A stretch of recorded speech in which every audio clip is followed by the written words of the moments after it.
ভোরের আলো ফুটতেই কুয়াশার সাদা চাদরে ঢাকা পড়ে বান্দরবানের সাঙ্গু তীরের বিস্তীর্ণ চর। কুয়াশা ভেজা সকালে পাখির কিচিরমিচির আর নদীর কলতান মিলে তৈরি হয় এক মায়াবী পরিবেশ।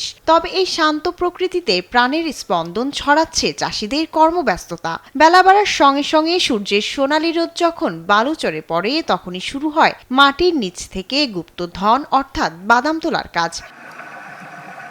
সাঙ্গুর পল্লী মিশ্রিত বালুমাটি বাদাম চাষের জন্য বেশ উপযোগী, তাই এবারও ফলন হয়েছে আশানুরূপ। নারী পুরুষ নির্বিশেষে দল বেঁধে গাছ উপড়ে বাদাম সংগ্রহ করছেন। মাঠেই চলছে সেগুলো রোদে শুকানোর কাজ। বছরের এই সময়টির দিকেই তাকিয়ে থাকেন চরের অভাবী মানুষগুলো, কারণ এই বাদাম বিক্রির টাকা দিয়েই মেটে তাদের সারা বছরের অনেক খোরাকি। আমরা বর্ষার পর কেনে বালুচরে বাদাম চাষ করি, আর ফলও ভালো হচ্ছে বছর। আমরা সকাল থেকে বাদাম তুলছি। বাদামটা অনেক ভালো, আশা করি বাদামটা ভালোভাবে বিক্রি হবে।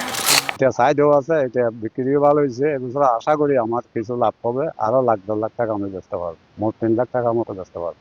সঠিক প্রশিক্ষণ ও সরকারি সহায়তা পেলে সাঙ্গুর চরে বাদামের ফলন আরো বাড়ানো সম্ভব বলে মনে করেন কৃষি বিভাগ। নদীর কূল ঘেঁষে অত্যন্ত সুন্দরভাবে পরিকল্পিতভাবে চীনাবাদাম চাষ হচ্ছে, যেটা নাকি অত্যন্ত আশাব্যঞ্জক। আমার মনে হয় যে পরিকল্পিতভাবে যদি আমরা তাদেরকে আরো প্রশিক্ষণ দিতে পারি, তাদেরকে আমরা আরো মোটিভেশন করতে পারি, তাদেরকে এই যে জমিগুলি আছে সবগুলি আমরা কাজে লাগাইতে পারি, তাহলে উৎপাদন বহুগুণে বেড়ে যায়। প্রকৃতির অনিশ্চয়তার সাথে লড়াই করেই টিকে আছেন সাঙ্গুপাড়ের কৃষকরা। শত প্রতিকূলতার মাঝেও সোনালী বাদামের হাতছানি তাদের দেখায় নতুন করে বাঁচার স্বপ্ন।